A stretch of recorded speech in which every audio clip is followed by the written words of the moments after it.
혼인잔치에 대한 말씀은 혼인잔치가 언제냐, 본문에 혼인잔치가 언제냐 하는 것도 중요합니다만,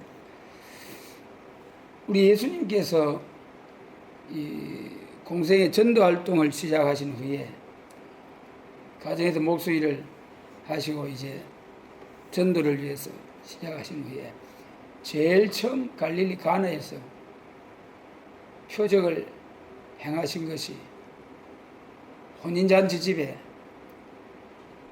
물로 포도주가 되게 하시는 역사죠.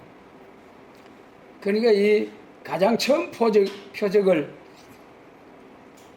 혼인잔치에서 행하신 것을 보면은 우리 주님께서도 혼인을 귀하게 여기시고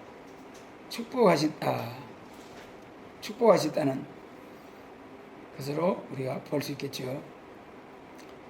그리고 또 하나, 이 혼인잔치에 청함을 받아서 예수님 신랑주로 오실 때, 공중재림하실 때에 신부로서 들림 받아가지고 신랑주로 오시는 주님을 영접해서 혼인잔치에 들어간다는 것, 너무 귀하고 인생 중에 참 최고의 영광이죠. 혼인잔치에 청함을 받아 택함을 받고 신부로서 혼인잔치에 들어간다는 것은 우리 주님 나라 그리스도 왕국에서 멸류관 쓰고 왕권의 영광으로 예수님을 만왕의 왕으로 모시고 천년왕국에서 왕노릇 할 것이고, 그 영광을 가지고 무궁세기까지 쫙 가서 영원 무궁토록 왕권의 영광을 가지고 하나님께 영광을 돌리며 또 전도한 백성들로부터 섬김을 받는 참 영광 중에 영광이죠. 참 최고의, 인생 중에 최고의 영광입니다. 하나님께서 우리에게 이 비밀한 말씀을 주시고 알게 하셨으니 이 영광, 이 복을 빼앗기지 않도록 해야 되겠다. 그럼 이제 우리 주님께서 복음서에서 비유로, 잔치에 대한 비유로 말씀하신 것이 마태복음 22장과 또 누가복음 14장이었죠. 어떤 임금이 아들을 위하여 혼인잔치를 베풀고 잔치를, 왕의 잔치니까 얼마나 걸게 했겠죠. 그래놓고 사람들을 초청을 했어요. 종을 보내서 초청을 하고, 아이 바쁘다고 못 온다는 거예요. 그래서 또다시 보냈어요. 그러니까 나중에 결국 보낸 종을 때려 죽여버리는 일이 있었다. 우리 예수님, 하나님께서 혼인잔치를 위하여, 하나님 나라 왕국 건설을 위하여 우리 예수님을 보내셨죠. 우리 예수님은 아들도 되시고 종도 되시고, 예수님이 종이라는 것이 이사야 42장 1절에 종이라고 하시고, 종으로 오실 예수님에 대한 말씀을 주실 거예요. 나의 택한 사람, 나의 택한 종을 보라. 그리고 그것을 바울 사도께서 빌립보서 2장이죠. 그는 근본 하나님의 본체시는 하나님과 동등됨을 취하지 아니하시고 자기를 비워서 종의 형상으로 오셨다. 그 은삼십에 팔린 그것이 종 한 사람의 몸값이에요. 우리 예수님 십자가 지러 오셔가지고 십자가에 죽으셨잖아요. 그러니까 그 임금이 화가 나가지고 군대를 보내가지고 종들을 죽인 자들 진멸시켜버리고, 그리고 이제 막 거리로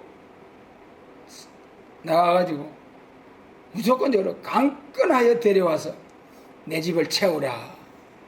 그러니까 이 강권적으로 하나님에게 붙들려 가지고, 그래 가지고 이 혼인 잔치에 들어가게 된 자들의 복이죠.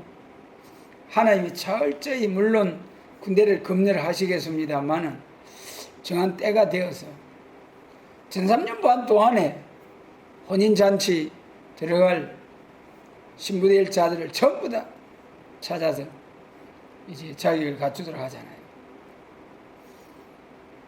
그러면서 하시는 말씀이 누가복음 14장에서 내가 너희에게 말하노니 청하였던 그 사람은 하나도 내 잔치를 맛보지 못하리라 하였다 하시니라 그러셨어요.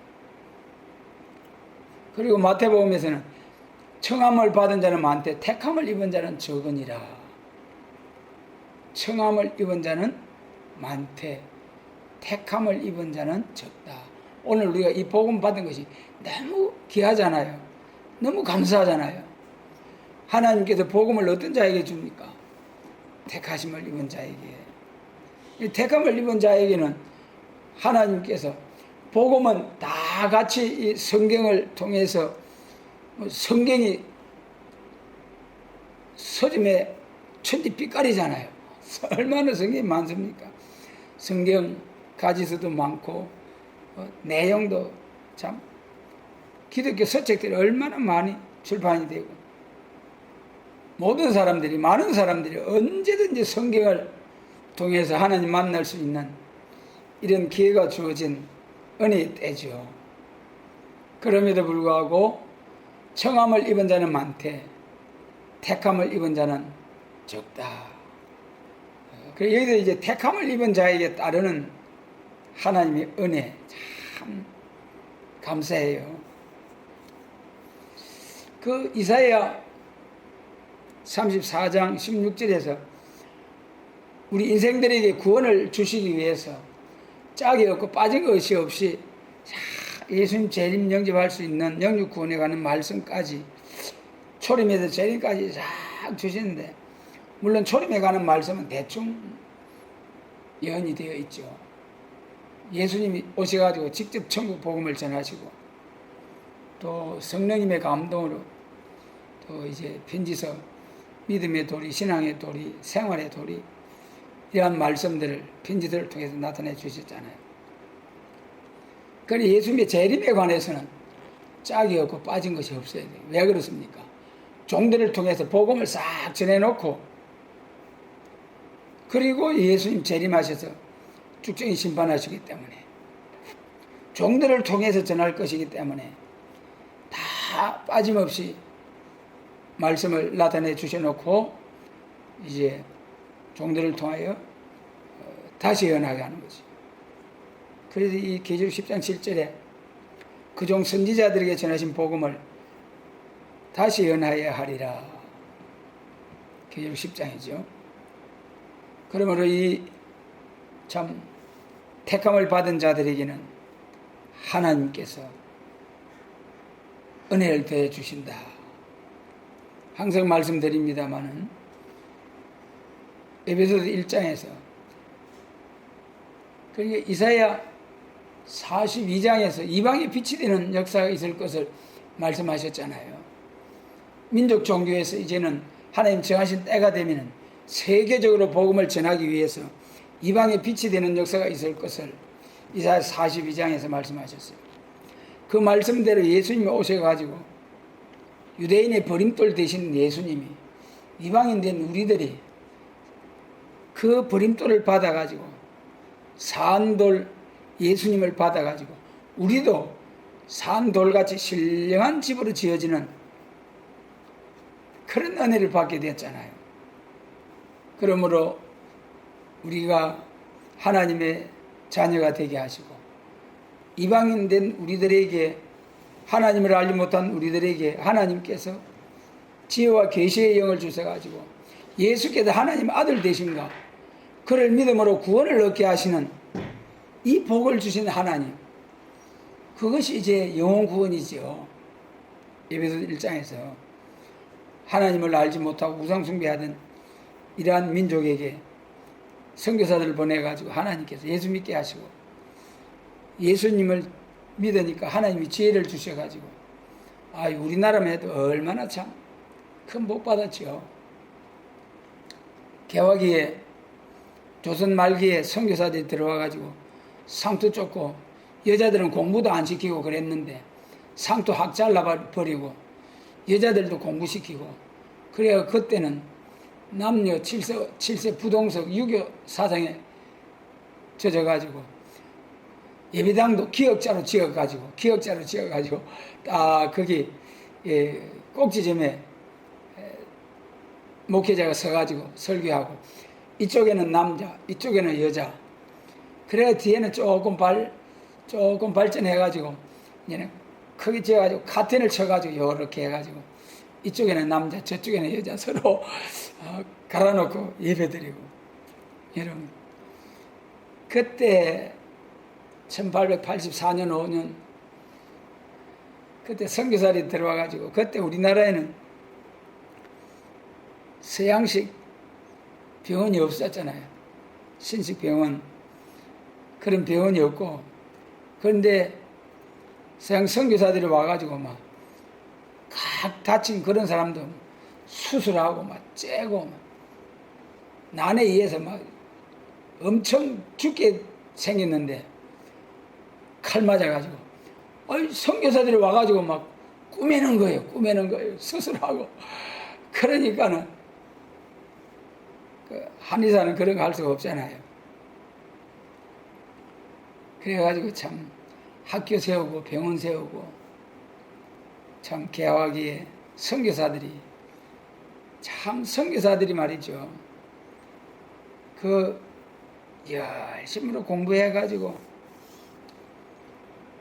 그래가지고 미개한 나라에 주님의 사랑을 가지고 오셔가지고 여러 모양으로 일찍 죽기도 하고 또 참 어려운 가운데서 환경 가운데서 복음을 전하기도 하고 그래가지고 우리나라가 주님의 축복 속에서 지금은 말이죠. 인구 비례로 하면 우리나라가 세계 선교사를 제일 많이 보낸다 하잖아요. 미국은 우리나라보다도 인구가 3억 5천 정도 되니까 전체적으로 말하면 미국이 제일 많이 보내고요. 우리나라 5천만이고 미국이 3억 3천 정도 뭐. 그러니까 참 미국이 그래도 복받은 나라죠. 우리나라는 마지막 때 사명을 위해서 하나님께 예비한 나라이기 때문에 반드시 앞으로 더 큰 복을 받게 되어가 있어요. 지금까지 복받은 것도요. 여러분 2차 대전 때 100년 나라가 넘게 해방을 받았는데 다 어려운 가운데서 식민 통치를 받다가 해방을 받았는데 그때 그 중에서 참 꼴찌에서 한두 번째 가는 그런 못 사는 나라. 미국에서는 하나님을 믿어가지고 하나님 지혜 주셔가지고 과학 발전을 통해서 비행기를 만들어 숭숭 날아다니고 일본에서도 2차 대전 당시 우리나라 해방받을 당시에 항공모함을 만들고 비행기를 가지고 막 전투를 하고 그랬는데 우리나라는 담뱃대 지담하게 해가지고 물고 어험하고 그래가지고 양반들은 일 안 하고 여자들은 공부도 안 시키고 그런 시대에 그래가지고 비행기가 싱 하고 날아가니까 갓은 할배들이 놀래가지고 아이고 저 귀신 날아간다 귀신 날아간다 그래가지고 가수고 콕콕 그러고 숨고 놀래서 숨고 그런 일들이 있었다고 하잖아요. 참 우리나라가 그런 정도였는데 거기다가 해방받은 5년쯤 됐을 때 1945년에 해방받았죠. 48년에 건국했죠. 50년 5년 만에 저 빨갱이들이 밀고 쳐내려와가지고 그 일제시대에 뭐 조금 공장 같은 거 세워놓고 그 좀 조금 그래 놓은 거 그것까지도 바싹 뽀사버리잖아요. 그래가지고 참으로 어려운 가운데 더 어려운 이 나라가 됐었는데 그 이후에 자유우방 국가들의 도움과 또 하나님이 우리나라 백성들에게 참 훌륭한 이승만 박정희 대통령 물론 뭐 사람인지라 잘못한 것도 있죠. 그러지만은 세계 100년 나라 이상의 해방을 받았는데 우리나라와 같이 지금 경제적으로 세계적으로 여러 모든 분야에서 10위권에 들어가 가지고 참 원조 받고 그리 어렵게 살던 나라가 이제는 세계를 유엔을 통해서 세계에 도울 수 있고 새마을 운동을 통해서 미개한 나라 국가들에게 가서 막 기술을 가르쳐 가지고 자립할 수 있는 마을 국가들로 세워가는 그런 모습. 세계가 박정희 대통령 새마을 운동 배우고 이승만 대통령 자유민주주의 국가 다 같이 한날 한시에 일본이 번쩍하는 그 핵폭탄 맞고 손들었을 때 항복했을 때 남한도 북한도 똑같이 해방받았잖아요. 그런데 북한은 그제나 지금이나 참 어려운 가운데 살고 우리나라는 이렇게 잘 사는 나라가 되어가지고 왜 그렇습니까? 남한이나 북한이나 똑같은 민족 아닙니까? 얼마 전에 세계 해킹 대회가 있었다는 거예요. 해킹 대회. 해킹 대회가 있었는데 세계 청년들이 모여가지고 했는데 1, 2, 3, 4등까지 북한이 차지해버렸어요. 1, 2, 3, 4등을. 세상 해킹하는 그거 뭐 하는 것입니까? 도둑질 하는 거 아닙니까? 도둑질 하는 거. 북한이 왜 그리 잘하는 줄 아십니까? 북한에 우리 남한 교회들이 큰 목사님들이 훌륭하다 하는 목사님들이 북한에다가 물질적으로 시설이 퍼주고 도와주고 그 기술을 가르쳐 주면은 고맙게 여기고 개방을 해서 남한처럼 자유민주주의 체제로 가든지 그래가지고 어쨌든 북한 동포들 좀 잘 살게 해주겠지. 그래가지고 세상에 500억 원 가까이 들어가지고 평양과 기술대학을 세워가지고 그래가지고 공사를 하고 했는데 처음에 계약할 때는 그런 조건이 없었는데 공사하면서 그 기술대학 기독교 헌금으로 세우는 대학에다가 김일성 동상 주체사상 탑을 떡 세워놓고 김일성이는 영원히 우리와 함께 계십니다. 뭐 그런 내용으로 영생탑을 떡 세워가지고 주체사상 연구소도 그 안에 세워놓고 그래가지고 오히려 북한을 더 공고하게 하는 그런 대학교가 되어가고 있는 것이다. 그래 거기서 우리나라에서 최신 컴퓨터 보내줘가지고 막 기술 배워가지고 세계적인 훌륭한 교수들 돈 많이 줘가지고 보내가지고 그래 기술을 가르치고 그래 놓으니까 그 기술을 가지고 백성들 잘 먹이고 입히고 행복하게 해주는 것이 아니라 그 도둑질 그거 가지고 청년 학생들 가르쳐가지고 해킹해가지고 세계 그 컴퓨터를 가지고 해킹해가지고 은행 털고 또 회사 털고 그래가지고 도둑질 해가지고 뻥뻥 쏘는 거 뭐라고 합니까? 미사일 그런 기내 해가지고 위협이나 하고 그 북한에 개방을 시키고 잘 살게 해주겠다고 그렇게 북한을 도와야 된다고 퍼주고 그런 학교 세워주고 병원 세워주고 전국 북한 전역에다가 보건소 세워줘야 한다는 이런 목사들 그 좀 돌아보고 깨닫고 그래가지고 북한이 어떤 정치 체제고 공산사상이라는 게 어떻게 하나님을 대적해서 하나님이 쓰시는 짐승정권 악의 세력이라는 것을 성경이 말하는 기독교 종말에 쓰기 위한 짐승정권이라는 것을 알고 우리가 싸워야 할 터인데 오히려 같은 동포라는 이름으로 타협하고 협상하고 또 세계적으로도 이제는 핵전쟁이 일어나면 엄청난 무력에 의해서 계시록 7장 1절이죠. 땅과 바다까지 피해를 당하고 스바냐 1장 하늘에 있는 공중의 새와 땅 위의 짐승과 바다의 고기와 악인들을 아울러 진멸하리라 하신 이런 핵전쟁이 일어나면 땅과 바다가 피해를 당할 수밖에 없는 인류는 수십 번 몰살시킬 수 있는 이런 무력 준비를 해놓고 서로 부들부들하면서 아이고 너 죽고 나 죽고 하는 것보다 너도 살고 나도 살자. 그것이 뭡니까? 그것이 협상이잖아요. 그런데 성경에서는 분명히 이 혼인잔치를 앞에 놓고 악을 버리고 선을 택해서 혼인잔치 한다는 말씀인데 이 소경 기머리 같은 교회가 소경 기머리 같은 교회들이 저 하나님께서 분한의 몽둥이로 들어 쓰시려고 내놓은 짐승의 세력 그 앞에 가서 협상하고 엎드려 굴복하고 그런 오늘의 모습을 보고 하나님께서 진노하셔서 하나님이 교회 중에서도 종들부터 먼저 쳐버린다는 거예요. 그것이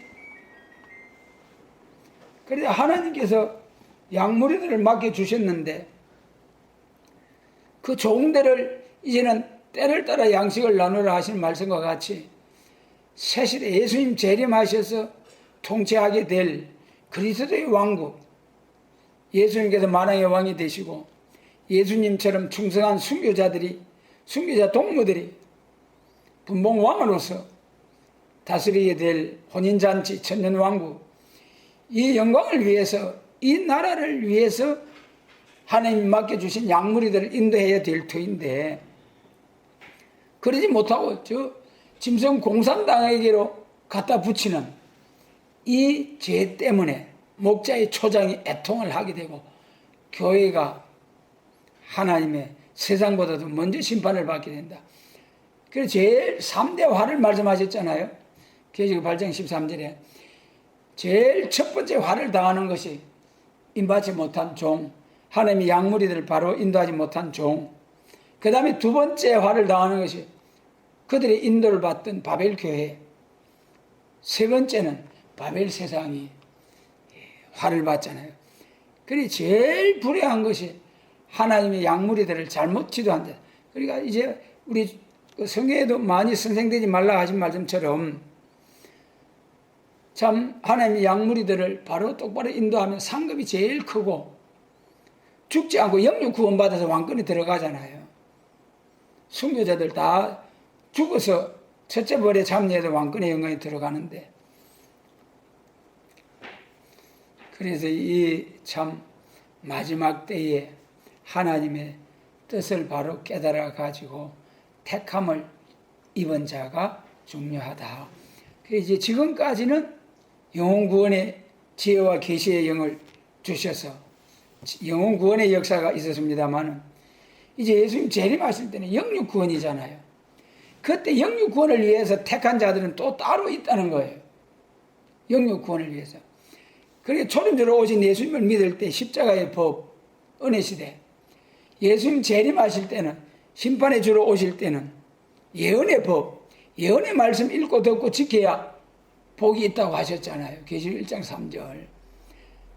예언의 말씀 중에서도 은사 예언과 선지자들에게 전하신 예언의 말씀, 은사 예언이 아니고 은사 예언도 얼마나 크고 귀한 일입니까?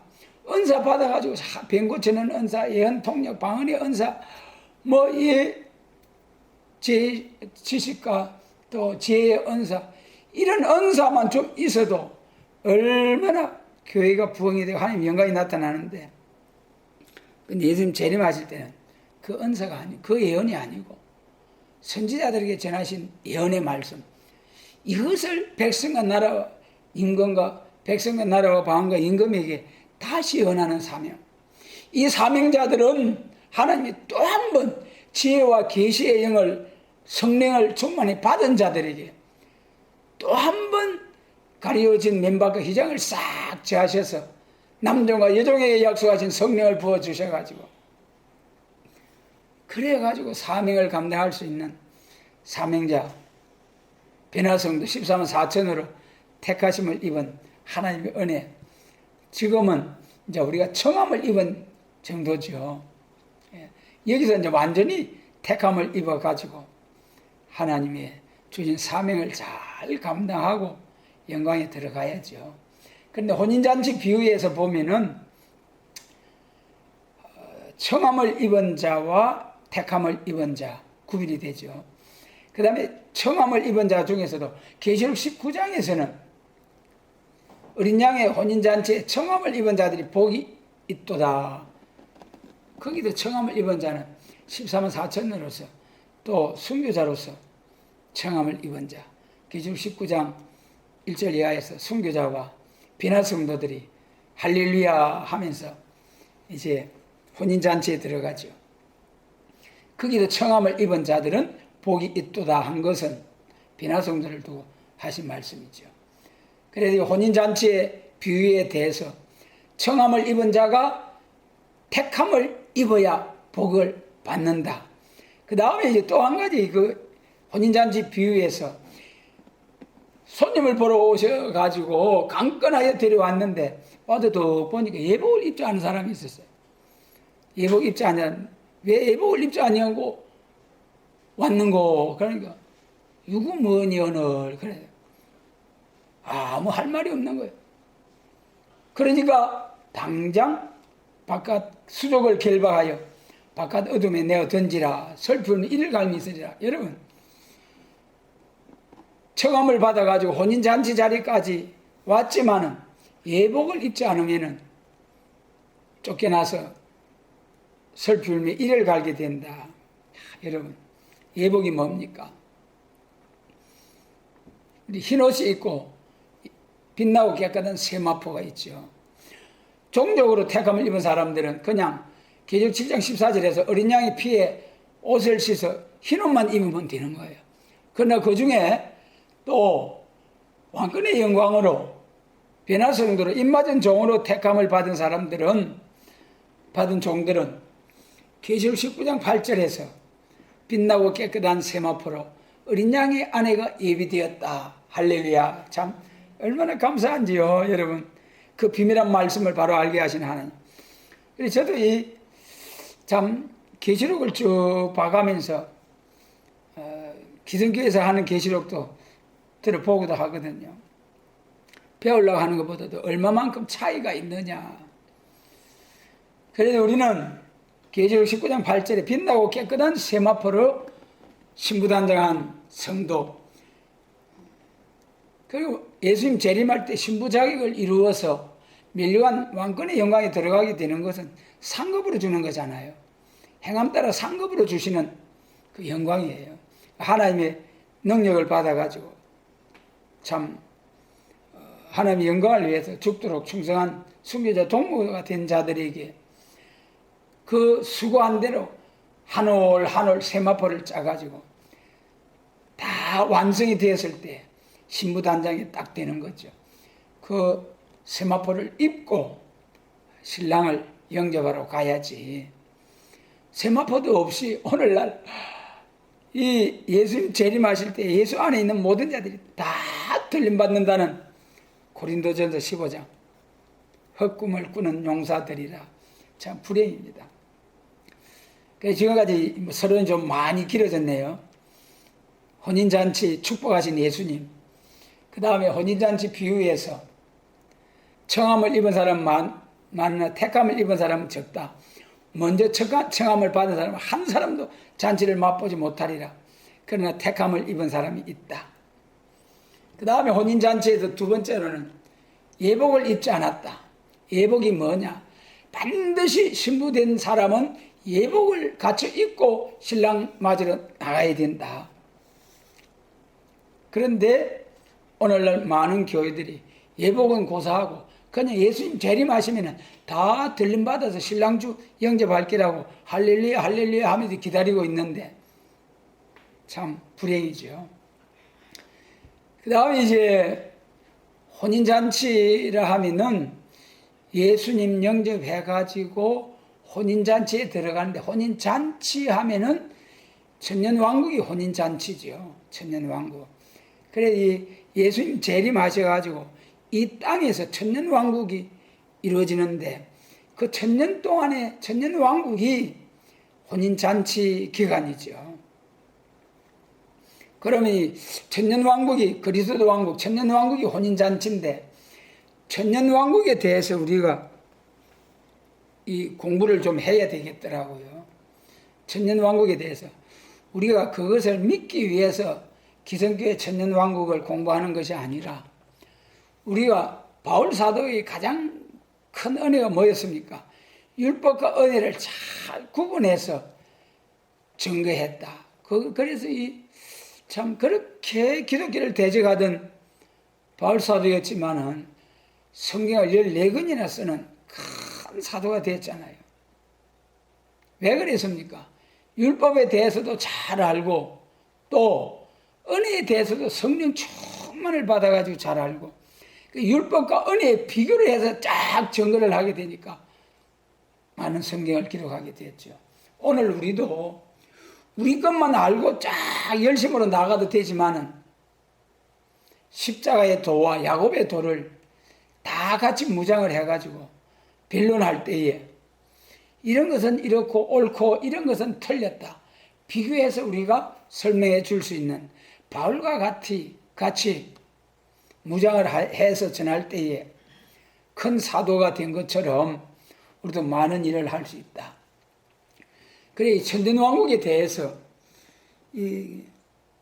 오늘날 우리 많은 교회들이 2000년의 역사와 전통을 잘하는 교회가 천년왕국에 대해서 4가지 설이 있어요. 내용적으로 보면 크게 두 가지. 그래서 여러분들도 자세히 들어가지고 이걸 가지고 변론을 해야 돼요. 천년왕국이 얼마나 중요합니까? 그런데 이제 천년왕국에 대해서는 4가지가 있는데 이제 무천년설, 후천년설, 천천년설, 세대주의, 천년설 이렇게 구분을 하셔야 됩니다. 그런데 무천년설과 후천년설하고는 비슷하고 전천년설과 세대주의 천년설하고 비슷하고 크게 내용이 2가지로 구분이 돼요. 그러면 이에 대해서 잠깐 살펴보면요. 무천년설이라는 것은 천년왕국이 문자적으로 천년왕국은 없다 그 말이에요. 천년왕국이 있긴 있는데 문자적으로 무천년왕국설이라는 것은 이 예수님 십자가 승리하심으로 마귀 골통을 까부숴버렸다. 그러니까 세계적으로 복음을 전하는 일에 방해를 받아서 하나님의 역사가 진행되지 못할 만큼 마귀가 역사할 수는 없다. 결국은 시간이 지나면은 세상이 점진적으로 변화되어서 많이 좋아져서 지상 낙원이 온다. 그러니까 예수님 십자가 승리로부터 기독교가 세계적으로 복음을 많이 전하고 기독교가 많이 성화 거룩하게 되어서 세계가 지상 낙원이 이루어진다.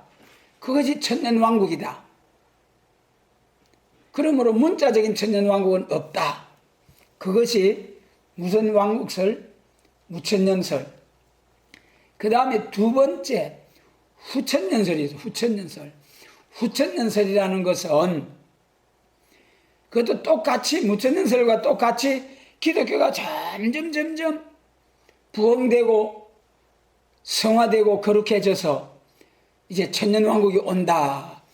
그거는 문자적인 천년왕국이 있지만은 세상을 점점 성령 충만한 세상이 되고 교회가 되고 거룩해지고 성화되고 그런 교회 시대가 와가지고 마지막 천년기간 동안에 딱 그런 지상 낙원이 온다. 그것이 후천년 왕국설. 그 무천년 왕국설하고 비슷하잖아요.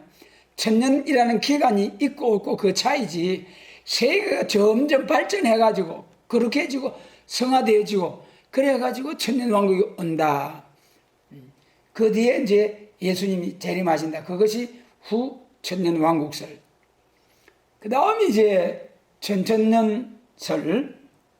이것은 예수님이 재림하셔가지고 천년왕국이 온다. 계시록 20장하고 비슷하죠. 예수님 재림하셔가지고 천년왕국이 온다. 그 천년왕국 전에 예수님의 재림이 있다. 그래가지고 전천년설, 후천년설은 천년왕국 후에 예수님 재림이 있다. 그걸 말씀하죠. 그래서 이제 예수님 재림하셔가지고 천년왕국이 온다. 그 말씀이고, 그 다음에 이제 조금 더 자세히 말씀하신 것이 세대주의 천년설, 왕국설. 이거는 뭐냐 하면 천년왕국이 오기 전에 예수님 재림하시는데 다니엘서 9장 27절 말씀과 같이 7년 환란이 있다. 7년 환란이 있다. 공중재림과 지상강림을 구별하는, 그건 아주 계시록 20장과 가장 가까운 거죠. 그래서 이 천년 왕국설에는 몇 가지가 있다고요? 4가지. 무천년설, 후천년설은 사회가 점점 이제 거룩해지고 성화되어지고 교회가 성화되어지고 세계 완전한 복음화가 이루어져 가지고 천년왕국이 온다. 그래 이제 장로교, 감리교 이런 교회들은 무천년설, 후천년설 그런 게 사회활동을 열심히 해야 된다는. 감리교 같은 경우는 사회활동에 특별히 관심 많죠. 그래가지고 이제 사회를 변화시켜야 된다. 개혁을 시켜야 된다. 천년왕국을 위해서, 천년왕국을 위해서. 예수님 심판이 없이 바로 천년왕국으로 들어간다. 그런데 전천년왕국설과 세대주의 천년왕국설은 예수님이 재림이 있고 심판이 있고 천년왕국에 들어간다. 그렇게 된 것이고, 이런 전부 다 설에 불과한 것이고, 진짜 계시록 20장의 천년왕국, 우리가 이제 믿고 나가는 천년왕국입니다. 계시록 20장에 있는 천년왕국. 이것이 이제 예수님이 혼인잔치예요.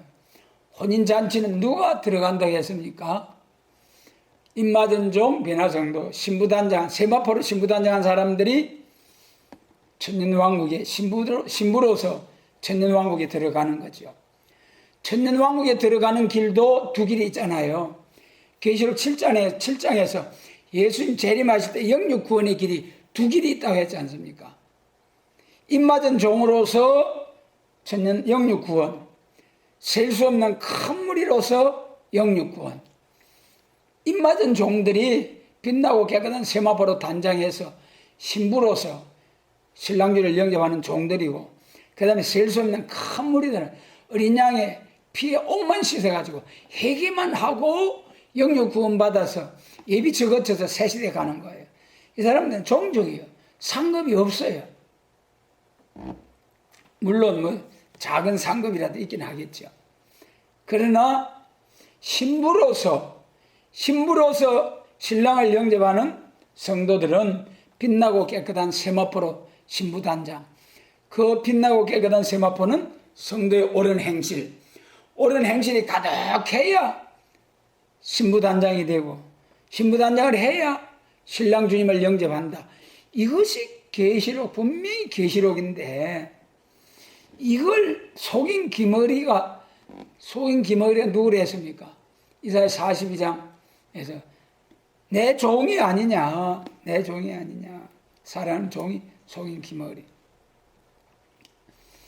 그러면 이 천년왕국이 이제 혼인잔치인데, 혼인잔치에 신부로서 들어갈 자는 왕권에 멸류관 상급, 종족으로 들어가는 자는 왕권 받은 자기를 전도한 자를 섬기는 종족, 백성, 구별이 된다. 그렇다면은 천년왕국은 어떤 나라일까? 네 가지로 말씀하셨습니다. 첫째, 어려운 통치가 있고, 생활이 복된 생활이 있고, 그 다음에 인구가 극도로 번창하고, 살기 좋은 생활을 위해서 자연계 확 바뀌어버리는 그런 기적 같은 꿈과 같은 일들이 있다. 이런 정도 돼야 지상낙원이라 할 수가 있죠. 그럼 첫 번째, 어려운 통치가 이루어진다는 것. 이사야 32장이 제목이 어려운 통치죠. 어려운 통치에서 보면 마귀 미혹을 없애야 한다. 계시록 2장 3절에서 말씀하셨죠. 1000년 동안 1000년 잡아 가두어버리는 거예요. 마귀 미혹이 없는 거예요. 마귀가 없어지는 건 아닙니다. 마귀가 없어지는 것은 천년왕국 후에 마귀가 없어지는 거예요. 그 다음에 어려운 통치는 백성이 다 어렵게 된다. 그때 통치자는 예수님, 순교자 동무, 이 사람들의 공통적인 특징이 뭡니까? 남 살리기 위해서 자기 목숨 바친 사람이 순교자 동무. 이런 정도가 돼야 하나님 나라에서 왕노릇 한다는 거죠. 백성들도 다 어렵게 된다. 왜 그렇습니까? 악인들은 심판해버렸기 때문에. 예수님 재림주로 오실 때는 심판이 주로 오시는 거예요. 근데 악한 짐승도 없어요. 이사야 11장 6절로 8절. 독사의 굴에 손을 넣어도 물지 않고, 사자가 소처럼 풀을 먹고, 이런 사자가 얼라들 태워가지고 신나게 모든 만물도, 로마서 8장에서 그랬잖아요. 만물들도 하나님의 아들들이 나타나서 썩어짐의 종로라는 데서 해방받기를 원한다고 했잖아요. 악한 짐승이 없고 다시는 전쟁이 없다. 이사야 2장 미가 4장이죠. 십자가 도가 전파되고 야곱의 도가 전파되고, 야곱의 도의 말씀인데 야곱의 도가 심판의 말씀이잖아요. 재림. 그래서 그 말씀대로 싹 악을 버리고 선을 택하여 강한 이방을 판결하고 다시는 전쟁을 연습하지 아니하는, 칼을 쳐서 보습을 만들고 창을 쳐서 낫을 만들어서 평화로운 참된 평화와 영광이 있는 나라. 그 다음에 두 번째, 복된 생활을 한다는 거예요. 땅이 회복이 되지는 거예요. 사람이 범죄함으로 저주받은 땅이 회복이 돼가지고 절로 막 농사하지 않아도 먹고 살 수 있는 풍성한 생활을 할 수 있다. 풍성한 물질이 있다. 그 다음에 극도로 즐거운 생활이 있다. 참 희락. 이사야 60장에 희색을 바란다. 그 다음에 장수의 생활을 한다. 악인들 죽여버리고, 심판의 영과 소미로 선악과 죽음의 질도 싹 없애버리고, 그래가지고 영육 구원 받아가지고 마귀도, 사람을 악하게 하는 마귀도 잡아 가두어버리고, 그러게 1000년 동안 사는 게 1000년 동안. 그런데 이사야 65장에서 17절 이하에 사람이 수완이 나무에 수완한 것 같다. 100세 아래 죽은 사람이 저주받은 자. 그 천년왕국 안에서는 죽는 일이 없어요. 천년왕국 끝나고 나서 고가 마을 심판할 때, 그때 100세에 죽는 사람, 500세에 죽는 사람, 그런 사람이 있죠. 그 다음에 천년왕국의 세 번째는 인구가 극도로 번창해진다. 새 시대에 들어가는 사람, 백성 중에도 두 가지가 있죠. 영체가 되어간 신부단장한 사람, 이 사람들은 자녀 생산이 없어요. 천사와 같이 영체가 되어버리니까. 그런데 종족으로 들어간 사람들은 생산을 하죠. 해산고통이 왜, 오늘날 왜 자녀를 많이 안 둘러고 합니까? 해산과 양육의 고통 때문에. 그런데 천년왕국 새시대 가면 그런 것이 싹 없어져 버리는 거예요. 할렐루야. 그러니까 여러분, 해산고통에 그냥 쑥쑥 내 자녀를 낳게 되고, 쑥쑥 낳기만 하면은 절로 자라게 되고, 할렐루야. 그러니 경쟁적으로, 여러분, 자녀가 많은 게 좋아요? 적은 게 좋아요? 많은 게 훨씬 좋죠. 여러분, 우리가 명절 때 자녀 없이 어떠하이 혼자 있는 것보다도 자녀들이, 손녀들 데리고 막 와가지고 시끌벅적 와글 손자가 할아버지 수염을 잡고 막 할아버지 하고, 그래도 좋잖아요. 그게 훨씬 좋아요, 여러분.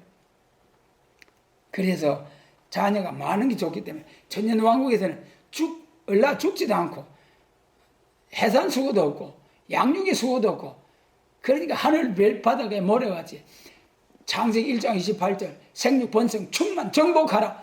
천년왕국 그때서 이루어지는 거예요. 그래도 사망이 없다. 그래도 인구가 극도로 번창하게 된다. 그때 하늘의 별바닥과 모래와 같이 그 말씀이 이루어지는 거죠.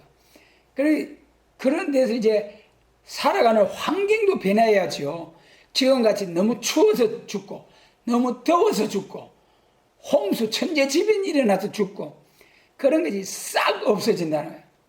그래서 적당한 비와 이슬이 내리고 기후변천으로 조금도 피해가 없고 1년 내내 온화한 기후, 또 땅이 회복되어 가지고 막 자연이 열매를 맺고 그 열매만 먹고 마시고 살아도 하나도 부족함이 없는, 조금도 부족함이 없는, 이사야 30장 25절에서 크게 살려가는 날 망대가 무너질 때에 각 고산 줄령에 개울과 시냇물이 졸졸졸졸 흐른다는 거예요.